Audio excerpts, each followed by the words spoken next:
حضرت عبد المطلب اور حضرت عبداللہ کا نام لیا کعب الاحبار میں. اس کا مطلب ہے وہ جو طاہر کی صفت آ رہی ہے، اس طاہر کی صفت میں حضرت عبداللہ بھی شامل ہیں، حضرت عبد المطلب بھی شامل ہیں. نہ آپ کے باپ کو کچھ کہا جا سکتا ہے، نہ آپ کے دادا کو کچھ کہا جا سکتا ہے، نہ آپ کی جد پہ انگلی اٹھائی جا سکتی ہے. میرے آقا صلی اللہ علیہ وسلم نے ایک روز خود اپنا نسب بیان فرمایا. ایک روز کریم آقا صلی اللہ علیہ وسلم کھڑے ہوئے اور صحابہ سے پوچھتے ہیں من انا، میں کون ہوں؟ صحابہ عرض کرتے ہیں انت رسول اللہ، رسول اللہ آپ اللہ کے رسول ہیں. رسول اللہ صلی اللہ علیہ وسلم نے پھر فرمایا نہیں، میں پوچھ رہا ہوں من انا، میرا تعارف کیا ہے؟ صحابہ کرام نے عرض کیا رسول اللہ آپ خود بتا دیجئے. فرمایا انا محمد بن عبداللہ ابن عبد المطلب، میں محمد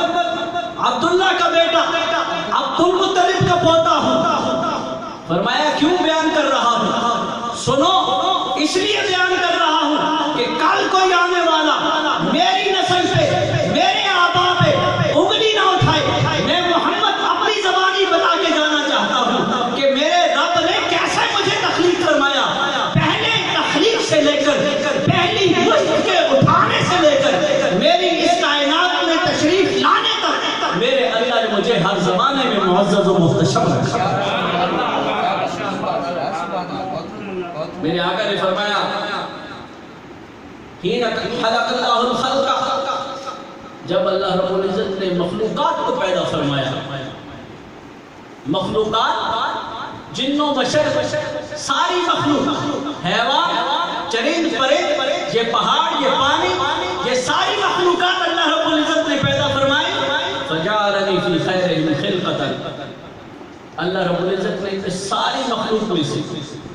جو بہترین مخلوق ہے انسان، اس میں مجھے رکھا. فجعلہم فرقتین، پھر اللہ رب العزت نے اس مخلوق کے دو گروہ کیے، ایک جنتی گروہ، ایک جہنمی گروہ. فجعلنی فی خیرہم فرقۃ، اللہ رب العزت نے اس میں سے جو بہتر فرقہ ہے، جنتی فرقہ ہے، اس میں مجھے رکھا. فجعلہم قبائل، پھر وہ جو جنتی گروہ ہے اللہ رب العزت نے ان کو قبیلوں میں تقسیم کر دیا. فجعلنی من خیرہم قبیلۃ، ان میں سے جو بہترین قبیلہ ہے قریش کا قبیلہ، اللہ رب العزت نے مجھے ان میں رکھا. فجعلہم بیوتا، اب اس قبیلے کے بھی اللہ رب العزت نے مختلف گھر بنا دیے. فجعلنی فی خیرہم بیتا، اللہ رب العزت نے ان میں سے جو بہترین گھر تھا اس میں مجھے رکھا. اے صحابہ سنو، انا خیرکم بیتا و خیرکم نسبا، میں اپنے گھر کے اعتبار سے بھی اور اپنے نسب کے اعتبار سے بھی تم میں سب سے بہتر. یہ میرے آقا صلی اللہ علیہ وسلم کا احسان، میرے آقا صلی اللہ علیہ وسلم کی ولادت اللہ رب العزت نے میرے کریم کو شروع وقت سے لے کر جب تک آپ اس دنیا میں تشریف لائے ممتاز رکھا، معزز رکھا،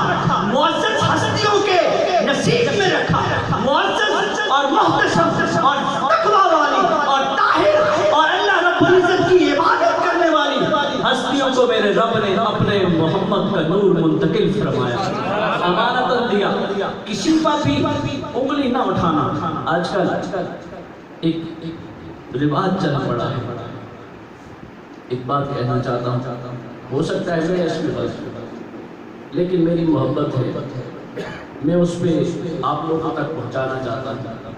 آپ لوگوں کے ذریعے سے جہاں تک پہنچ جائے.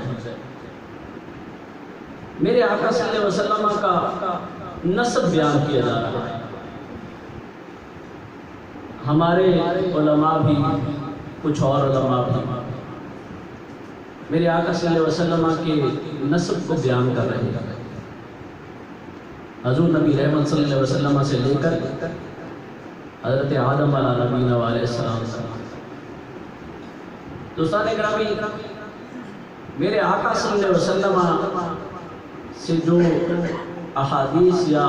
صحابہ کرام رضوان اللہ علیہ مجمعین سے صحیح احادیث مروی ہے، ان میں حضرت عدنان تک کا جو شجرہ ہے وہ متفق علیہ ہے، اس سے جو آگے کا شجرہ ہے وہاں کریم آقا صلی اللہ علیہ وسلم کی حضرت آدم تک پشتوں میں بھی اختلاف ہے، ناموں میں بھی اختلاف ہے، تو کیوں ہم صرف اپنی علمی دھاک بٹھانے کے لیے ایسا کام کریں میرے آقا صلی اللہ علیہ وسلم کے باپ کی طرف ایک ایسا نام منسوب کر دیں جو آپ کی جد میں شامل نہ ہو، جو آپ کے آباء و اجداد میں ہو ہی نہیں، جس کے دین ایمان کا ہمیں پتہ ہی نہیں۔ یہ تو صحیح ہے کہ حضور نبی رحمت صلی اللہ علیہ وسلم کو اللہ رب العزت نے با ایمان پشتوں سے با ایمان رحموں میں منتقل فرمایا، لیکن جو نام ہم لے رہے ہیں جب اس کی تصدیق ہی نہیں ہے، سیرت نگاروں نے اس کی تصدیق نہیں کی، محدثین نے اس کی تصدیق نہیں کی، تحقیق والوں نے تاریخ والوں نے اس کی تحقیق نہیں کی، ہر ایک لکھتا ہے کہ یہ سند ہم تک پہنچی ہے لیکن یہ سند صحیح نہیں ہے، یہ سند پختہ نہیں ہے، اس میں جو نام لکھے گئے ہیں ان میں مجھے یقین نہیں ہے کہ یہ صحیح ہے، تو پھر وہاں تک ہی کیوں نہ شجرہ بیان کیا جائے جہاں تک متفق علیہ ہے، جو شجرہ تصدیق شدہ ہے، جو آباء میرے آقا کے ہماری تصدیق میں ہیں کہ وہ نیک تھے، طاہر تھے، متقی تھے، اللہ کے عبادت گزار بندے تھے، اور میرے آقا صلی اللہ علیہ وسلم نے اپنے ان آباء کی تصدیق خود اپنی زبانی فرمائی ہے، ان آباء کا اختصار کرنا ہی ہمارے ایمان کی مضبوطی کا حصہ ٹھہرے گا، اور اگر ہم اس سے آگے چلتے تو مبادہ اپنی محبت میں اپنے آقا صلی اللہ علیہ وسلم سے کہ نسب کو بیان کرنے میں بھلے کوئی محبت کا اظہار کر رہا ہو، لیکن اگر وہاں پہ کوئی ایسا نام آ جاتا ہے جو میرے آقا کے آباء میں شامل نہیں ہے، تو پھر اس نسبت کے وجہ سے بجائے اس کے کہ ہم اپنی محبت کو آقا صلی اللہ علیہ وسلم کی بارگاہ میں قبول ہونے کی امید رکھے، ہمارا تو ایمان ہی برباد ہو جائے گا۔ اپنے محبوب آقا صلی اللہ علیہ وسلم کے آباء کی نسبت اگر کسی غلط شخصیت کی طرف ہو جاتی ہے تو ظاہر ہے کہ ہم کریم آقا صلی اللہ علیہ وسلم کو تکلیف پہنچانے کے مرتکب ہوتے ہیں۔ وَمَن يُشَاقِقِ الرَّسُولَ مِن بَعْدِ مَا تَبَيَّنَ لَهُ الْهُدَىٰ وَيَتَّبِعْ غَيْرَ سَبِيلِ مَا تَوَلَّىٰ نُصْلِهِ مَا جَهَنَّمَ نُوَلِّهِ مَا تَوَلَّىٰ وَنُصْلِهِ جَهَنَّمَ وَسَاءَتْ مَصِيرًا۔ میرا اللہ فرماتا ہے جو شخص محمد عربی صلی اللہ علیہ وسلم کو تکلیف پہنچاتا ہے میں اس کے اعمال کو قبول نہیں کرتا بلکہ جہنم اس کا ٹھکانہ بنا دیتا ہے۔ اللہ کریم ہمیں اس سے محفوظ فرمائے۔ میرے آقا صلی اللہ علیہ وسلم کو اللہ رب العزت نے، میں عرض کر رہا تھا کہ ممتاز مقام نصیب فرمایا ہے۔ ہم یہاں پہ کریم آقا صلی اللہ علیہ وسلم کی نعت گوئی کے لیے آئے ہیں اور کریم آقا صلی اللہ علیہ وسلم کے تھوڑے سے تذکرے کے ساتھ اس امید پہ بیٹھے ہیں اللہ رب العزت ہماری اس حاضری کو، ہماری اس محبت کو قبول فرما کر ہمیں اپنی بارگاہ سے کریم آقا صلی اللہ علیہ وسلم کی شفاعت کے حقداروں میں سے رکھے۔ میرے آقا صلی اللہ علیہ وسلم نے ایک شفاعت کی بات آ گئی، میرے آقا صلی اللہ علیہ وسلم نے ایک روز پھر صحابہ کرام نے درمیان یہی اعلان فرمایا، صحابہ سے پوچھا مان آنا، صحابہ نے عرض کیا انت رسول اللہ، میرے آقا صلی اللہ علیہ وسلم پہ فرمانے لگے نہیں مجھے بتاؤ مان آنا، اب دوسرا جواب یاد تھا۔ صحابہ کرام عرض کرنا یا رسول اللہ انت محمد بن عبد اللہ بن عبد المطلب، آپ محمد ہیں، عبداللہ کے بیٹے ہیں، عبد المطلب کے پوتے ہیں۔ میرے آقا صلی اللہ علیہ وسلم نے فرمایا ٹھہرو میں آپ اس سے آگے کی تاریخ بیان کرنے لگا ہوں۔ میرے آقا صلی اللہ علیہ وسلم نے فرمایا میں وہ پہلا شخص ہوں جو قبر سے اٹھایا جاؤں گا، میں وہ پہلا شخص ہوں جو شفاعت کروں گا، میں وہ پہلا شخص ہوں جو میدان حشر میں شفاعت کرے گا۔ اور آقا صلی اللہ علیہ وسلم نے بڑی خوبصورت بات بیان فرمائی، ہمارے ذہنوں کی جلا کے لیے، ہماری محبتوں کے لیے اور ہم جن نسبتوں میں جڑے ہوئے ہیں ہم اپنے پیر سے بیعت کرتے ہیں اور یا اللہ کی نسبت حاصل کرتے ہیں، اس نسبت کے لیے، اس تعلق کے لیے کہ وہ ہمیں اس دنیا میں محمد صلی اللہ علیہ وسلم کی قربت کے لیے رہنمائی فرمائیں گے، آخرت میں ہماری گناہوں کی سفارش کریں گے۔ اس دنیا میں رہنما کو اس لیے چنا جاتا ہے، پیر کو اس لیے چنا جاتا ہے۔ آج کل ہماری بدنصیبی ہے کہ ہم لوگوں کو وہ سرگودا والے پیر عبد الوحید جیسے لوگ متعارف کروا رہے ہیں۔ یہ ہماری بدنصیبی ہے۔ اگر ہم اپنے عقیدے کو مضبوط رکھیں اور کسی کلندر اور کسی جو ہے اپنے نام کے ساتھ کوئی بھی مست اور کلندر لکھوا کر جو بھی اعمال کرتا رہے، ہم اس کے پاس ہاتھ جوڑ کر بیٹھ جاتے ہیں کہ ہم کون ہوتے ہیں ان پہ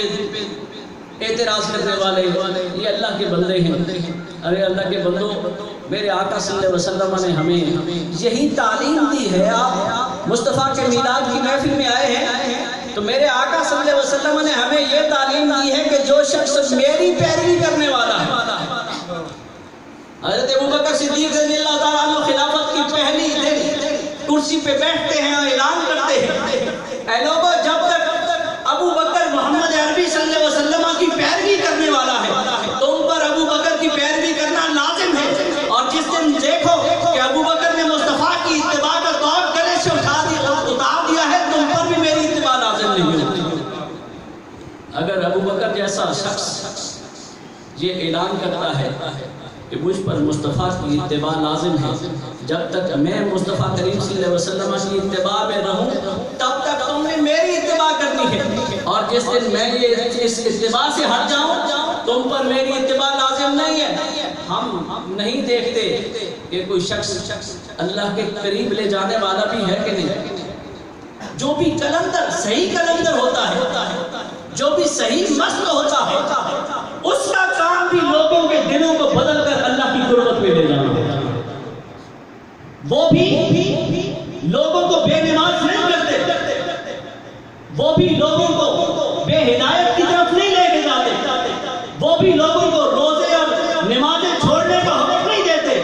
ان کی اپنی کیفیات جو بھی ہو، لیکن جو ان کی محفل میں آ کے بیٹھنے والا ہے وہ اللہ اور اس کے رسول کی قربتوں سے شناسا ہوگا۔ میرے آقا صلی اللہ علیہ وسلم نے ارشاد فرمایا، میں وہ پہلا شخص ہوں گا جو شفاعت کروں گا،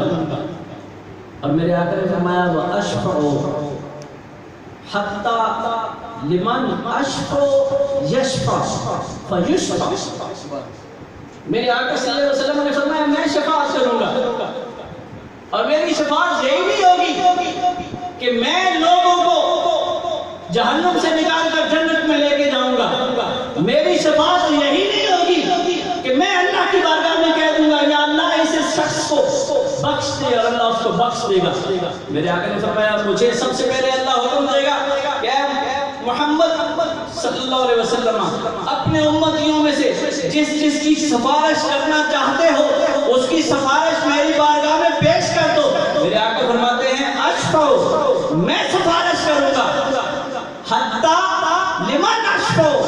حتیٰ کہ جس شخص کے لیے میں سفارش کروں گا اللہ اس سفارش کے بعد اس کو بھی وہ مقام نصیب فرما دیں گے کہ پھر وہ سفارش کرتا کرے۔ سبحان اللہ، سبحان اللہ۔ میرے آقا فرماتے ہیں میں انہی لوگ کو مصطفیٰ کریم صلی اللہ علیہ وسلم کی سفارش کے لیے قائل ہیں، کہتے ہیں اعمال بخشوائیں گے۔ ہمارا یہ عقیدہ ہے اعمال وہاں کسی کام نہیں آئیں گے، وہاں پہ کام آنا ہے تو مصطفیٰ کی سفارش میں کام آنا ہے، وہاں پہ حب مصطفیٰ میں کام آنا ہے۔ اعمال ساتھ دھکا لگانے کے لیے ہوں گے، مصطفیٰ کریم صلی اللہ علیہ وسلم کی بارگاہ میں یہ بتلانے کے لیے ہوں گے کہ یا رسول اللہ ہم آپ کی غلامی میں تھے، ہم نے آپ کی غلامی میں زندگی گزاری ہے، ہم نے نماز پڑھی ہے آپ کی